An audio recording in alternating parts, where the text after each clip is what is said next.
السلام عليكم عشاق السينما فين ما كنتو. الا سولتي اي مغربي شنو كتعرف على الشيخات غادي يجاوبك تقريبا بنفس الاجابه اللي هي عيالات خارجين على الطريق وفاسدات ما يستاهلوش نعترفوا بهم كمغاربه. ولكن واش بصح هادو هما الشيخات ولا هذه غير فكره غالطه ورثناها على جدودنا بلا ما نقربوا من هاد الناس ونفهموا حياتهم وشنو كيقولوا في النظره ديال المجتمع عليهم؟ انا متاكد الحلقه ديال اليوم غادي دير جدل كبير في المغرب، حيت الموضوع ديال الفيلم ديالنا شائك وعامر تفاصيل اللي دقيقه، كل واحد غادي يشوفه بنظره اللي مختلفه، ولكن اللي غنتفقوا عليه كاملين هو ان الفيلم قدر يقربنا من حياه الشيخه ولو شويه ومن المعاناه ديالها ايضا. اليوم غنديروا مراجعه للتحفه الفنيه المغربيه الجديده Everybody Loves Tuda، وغنكتشفوا واش هذا الفيلم جسد بصح الواقع المغربي ولا هذا فيلم بحالو بحال كاع افلام نبيل عيوش ما كيرتقيش للواقع المغربي. ديروا لايك للفيديو واشتركوا في القناه، حيت هذه هي القناه المغربيه الوحيده اللي كتهضر على السينما والافلام المغربيه والجديد ديالها بكل التفاصيل. مرحبا بكم في حلقه جديده من مراجعه السينما المغربيه.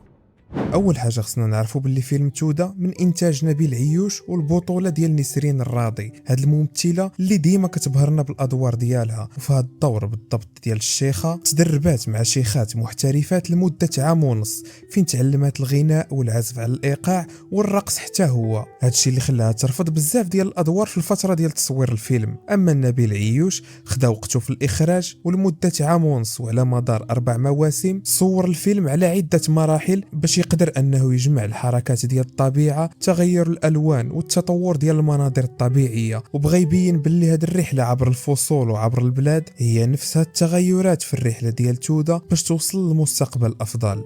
القصة ديال الفيلم كتدور على الشيخات والمعاناة ديالهم في المجتمع المغربي. في الستينات والسبعينات القرن الماضي كان الفقر في البوادي كتير، هادشي اللي خلى العديد من الشيخات يمشيو للمدن باش يكسبوا لقمة العيش ديالهم، ولكن تماك لقاو راسهم مجبرات على تغيير المسار الفني ديالهم باش يبقاو على قيد الحياة. هادشي اللي خلاهم يبداو في تلبية رغبات الجمهور والغناء في الملاهي الليلية، وكيقدموا عروض اللي ماشي في المستوى وكيشربوا الكحول. هادشي كامل كان كافي باش يخلي البعض منهم يدخل في عالم الدعارة، وشوية بشوية تدهورات الصورة ديالهم في المجتمع المغربي من بعد ما كانوا رمز في البلاد ديالهم وعندهم مكانة كبيرة في المجتمع، ولاو مكروهات ومقرونين بصفات اللي خايبة، وكلمة شيخة بحد ذاتها ولات إهانة لهم. ومن هنا جات الفكرة ديال الفيلم، في المخرج بغى يرجع لهاد الفنانين المكانة ديالهم المرموقة في المجتمع، هادشي اللي عطاه قوة كبيرة فنيا تحت شعار واحد اللي هو استعادة المكانة والدفاع على التراث المغربي. لحد الان هادشي كيبان زوين في الهضره، ولكن في التطبيق واش قدر الفيلم انه يوصل الرساله اللي بغى ولا انه فشل وصل الافكار اللي معاكسه للمجتمع المغربي؟ هادشي اللي غادي نكتشفوه على طول القصه ديال الفيلم، واللي كتبدا في واحد المجمع ديال السكيريه والشيخات جالسين جليسه وناشطين مع راساتهم، ولكن غير طاح الظلام الرجال تبعوا هاد المراه واغتصبوها وخلاوها مرميه، حيت في هاد الخلا ما كاين اللي يشوفك ولا اللي يسيق لك الخبار. هاد المشهد الافتتاحي كان قادر باش يورينا بوضوح العنف اللي كيعيشوه الشيخات باستمرار، وفي اليوم التالي كيلقاو راسهم مجبرين باش يزيدوا للقدام حيت ما عندهمش خيار اخر، كيعيشوا وحيدات وفوق كل شيء ما عندهم لا حنين لا رحيم، عندهم غير القدره ديال الصمود واللي هي قدره استثنائيه اللي كتقدر تنقذهم في هذا العالم. موراها كنتعرفوا على البنت واللي سميتها تودا، بنت زوينه داخله سوق راسها ولكن عايشه في الفقر مع ولدها اللي زيزون وما كيهضرش. هذا الشيء اللي بان بالملموس من اول لقطه شفناها ديال دارها، حيوطها كلهم مقشرين، مرايه مهرسه وطواليت فيه نص متر بحال القبر. هادشي كامل هو راس مالها وحياتها البسيطه اللي كتبان عامره بؤس والم. هادشي اللي غيخليها تاخذ قرار اللي واخا صعيب ولكن في سبيل حياه كريمه ومستقبل افضل. تودا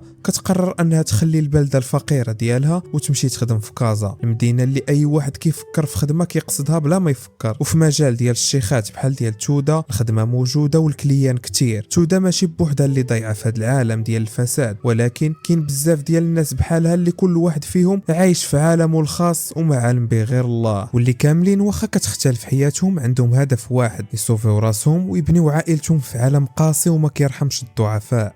في العالم ديال تودا باش تكون شيخه ماشي سهله بتاتا، حيت باش تاخد بلاصتك وتجيب الرزق لولادك خاصك دير شي حوايج اللي ماشي اي واحد كيتقبلهم. باش تودا تكون شيخه ديال بصح خاصها تكون خارجه الطريق والراجل اللي بغاها تمشي معاه. ولكن تودا ما كتقدرش حيت عندها مبادئ اللي كانوا في الاول كيبانوا واقفين على الصح، ولكن مجرد شويه ديال الفلوس كلشي كيريب. تودا كانت صابره على الدل وتماره وما عمرها قالت ولكن حيت ولدها خصو يقرا وما لقاتش اللي يتكلف به ولا بد عليها انها تمشي لكازا في اقرب وقت باش مستقبله ما يضيعش وتعتقوا ما حد باقي الحال. هادشي علاش تودا جمعت حوايجها ودات ولدها عند والديها في العروبيه باش تبدا الرحله ديالها، رحله اللي ما عرفاهاش باش غتبدا وكيفاش غتسالي، ولكن اللي عارفه هو ولدها غيكون في امان مع عائلتها حتى يحن الله ويكتب انهم يتجمعوا بجوج.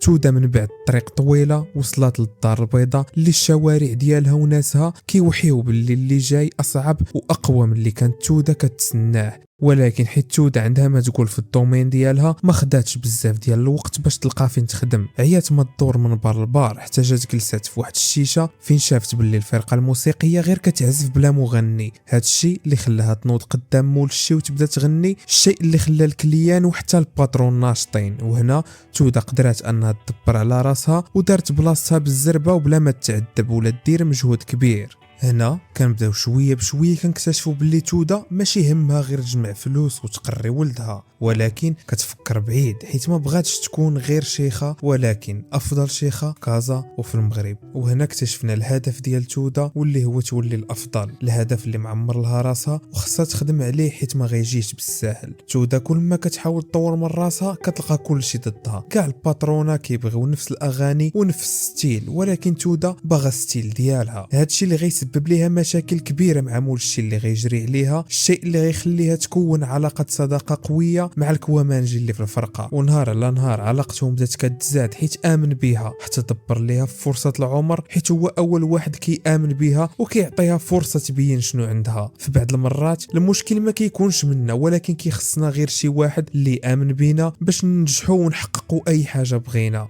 بين ليله وضحاها تودا كتلقى راسها من كباري رخيص الحفل في اعلى بنايه في كازا فيها غير الناس اللي كيقدروا الفن، ولكن كيف العاده تودا كطيح في نفس المعضله واللي هي يا اما تختار بين الدل والشرف الشهره والفساد. ومع الاسف هادشي كيف كيشوفوا الناس الشيخات كيشوفوهم كجسد لا غير بدون تقدير للفن ديالهم. تودا كتعيش اللحظه لكن كيقول لها راجل لاباس عليه في ودنيها باللي لا مشات معاه من مور الحفله غتاخد الزبابل ديال الفلوس. هادشي اللي خلى تودا تفكر بسرعه يا اما تكمل ولا تتخلى على الحلم ديالها، ولكن في الاخير كتختار الشرف ديالها ومستقبل ولدها. تودا واخا سمحات في الحلم ديالها ولكن كتفرح حيت قدرات انها تحقق شويه منه ووصلت لداكشي اللي بغات، ولكن كتبكي في نفس الوقت حيت الحلم ديالها اللي تقاتلات عليه ما كملش وطار في رمشه عين. حلم تودا ما كانش ساهل حيت باش توصل له خصها تضحي بزاف، يا اما تضحي بالاخلاق ديالها ولا بالمستقبل ديالها، خصها تختار. خلوني نقول لكم باللي النهايه ديال الفيلم نقدروا نعتبروها من اعظم النهايات المغربيه. النهايه كانت متناقضه،